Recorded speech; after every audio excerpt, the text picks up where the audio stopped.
Is Sana Sultan. Sana is a British Kashmiri student activist and a spoken word poet. She studies medicine at the London School of Medicine and Dentistry, and I think many of us know Sana as someone who's completely dedicated and committed in terms of spoken word and in terms of her activism, and I think we're going to get to hear some of her spoken word. So I haven't really planned what to say today, but you wanted to ask me to come and speak about activism with regards to Kashmir, and I think the only logical answer to that is what activism, especially here in the UK. As British diaspora of Kashmir, I don't think there is very much activism actually occurring.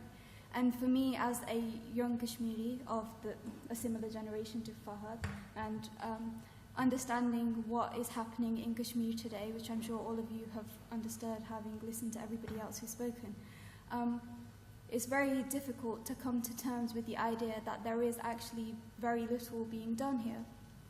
And also, there's the fact that Britain has the largest diasporic population of Kashmiris in the world. And when it comes to student activism, there are only two student societies for Kashmir in the country. One is in Birmingham and one is in Edinburgh. And again, that kind of begs the question, why? And I think to some degree that's because there's a huge generation gap. I think you can see on the panel today there's kind of two young people and two slightly older people. I don't want to offend anybody.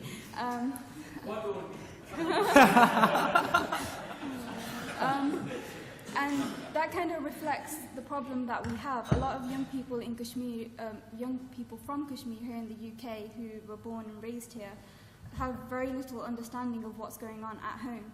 And I think I'm going to speak kind of mainly regarding the Azad Kashmiri community, because many of us aren't told about what it means to be Kashmiri or what's happening at home. And I think in that aspect of things, I was lucky, because when I grew up, my father told me about Kashmir. He told me what was happening in Kashmir. He told me that I'm Kashmiri and not Pakistani. He very clearly made that distinction. So growing up, I understood that. And so when I have friends who, I tell them I'm from Kashmir, and they're like, so where's that?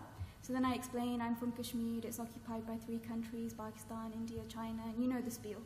I tell them this, and they ask me, ask a few questions, and you explain. And then you ask them, where are you from? And many of them answer Mirpur. And they answer Pakistan, and you ask, where in Pakistan? And they say Mirpur, and I feel like, everything I've just said was redundant. Because, is Mirpur not a part of Kashmir? And I think that kind of lack of understanding of, the idea of Kashmir as a whole, including Azad Kashmir and the Valley and the Gilgit-Baltistan, is problematic in many ways. And because of that, because we don't understand where we're from, nobody talks about it. And that explains why young people here who are Kashmiri aren't talking about Kashmir. And it's great to see that there are people here today who are from Kashmir, or not even from Kashmir, but they're here because they care, and I hope that in some way today has informed them a little bit more, and maybe they'll want to go and do something. And then there's kind of the question of what should we do? And, well, there's a lot of problems in Kashmir. Where do we start? What part of Kashmir do we start in? Who do we talk to? And again, there's kind of a huge vacuum, which way do we go? Who do we start with? And I think there's kind of a process that you go through if you're trying to find out about Kashmir. And then you again come to a place where you realize, well, really there's not a lot going on. And what is going on, I find that, again, it comes back to a generation gap. A lot of the things which are being done by people who are a lot older than us. And the ways in which they are being done, we don't really understand. And we don't really identify ourselves with their methods or, to some degrees, even the ideologies that they have, because things have changed. And Kashmiris have changed. And so has the way in which they resist and the way in which things are done, both on the ground and what should be done outside. So I think a lot of what is being done currently is very institutionalized. We talk about Kashmir on certain days of the year. When there is an anniversary of something that happened on this date, we're going to talk about Kashmir, we're going to have a protest today, we're going to make sure that people remember, and remembrance is important. remembrance is kind of the essence of our resistance. But other than that, we need to stop being reactionary.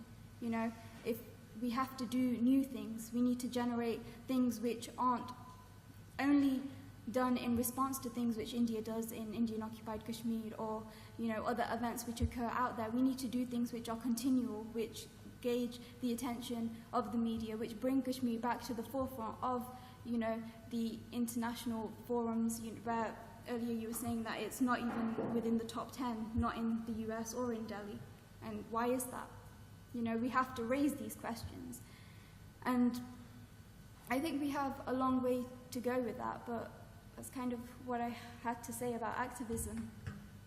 And I don't claim to be any sort of activist. I think the day where we have something which is continual, which makes coherent sense, and which has some sort of aims and goals which we're able to achieve and show, look, we did this and it worked, there was an actual something which happened, then we can claim to be some sort of an activist. I'm going to read a poem which I wrote kind of very recently since Barina ji arrived, and I apologize if it's not very well polished, but it's kind of a dedication to Mughal Mas, who was the woman who you saw in the documentary which was played before Barina ji spoke. And it was wrote by myself and somebody called Muhammad Faisal from Srinagar. So this is for Mughal Mas. Slowly he faded into the corner of a street where the grocer sold vegetables through the back door of a curfewed city, his face drawn in her memory for eternity and the last time. She waited that night, cradling the pillow where his head once rested, her hands shaped like hope, cradling a person, not yet memory, a voice, not yet echo, that would not fall but tear through the silence. Nights in the occupied land are brutal. Memories project in hearts of the men and women who lost their loved ones through separation or death or a promise that never came. Days of joy are unshackled by this grief, and they haunt her like a never-ending nightmare. There's no pause to regain your hold on the joy that once was, and no fast-forward to another place where joy may someday live. There is only truth, and in its quest, life goes on. She kissed the stamped photo of his school identity card, not expired yet, but what was left now lingered somewhere between everything and nothing. She cradled his memory. It was now wrapped in the jails she searched, in the screams escaping torture camps, the smell of slaughterhouses and the offices of the oppressors that reeked of deceit and blood-stained footprints of the bodies they had torn from this land. But she reached the Almighty, and hope sprung from shrines and the barren caves, and she gathered her broken soul. Wa inna ma al-usri yusra. Verily, with hardship there is ease. The night was nearing end. The dusk was near. The crescent moon lay hidden, and she was cloaked. The festering wound slowly ceasing to hurt, and her eyes lit up, as though she knew where he would be, and her quest at last would end. Months before, she told the gathering of butterflies in the park smudged with flowers of red to keep fighting and struggle until their cries and soft tears were redeemed with tranquility. Her mortality had left her empty, but now she would meet her child. She would cradle him forever, and there would be no street corner where his memory would fade. The sun rose that day. Clouds with hues of red rose over Zabarwan. The Jhelum heaved loudly as if tears had parched their banks, and the men took her on the shoulders, on the streets where she had once taken him on her shoulders. And they lay her to rest, a smile on her face. She had met him on her way, and there were no street corners where his memory would fade. His face drawn in her memory for eternity and the last time.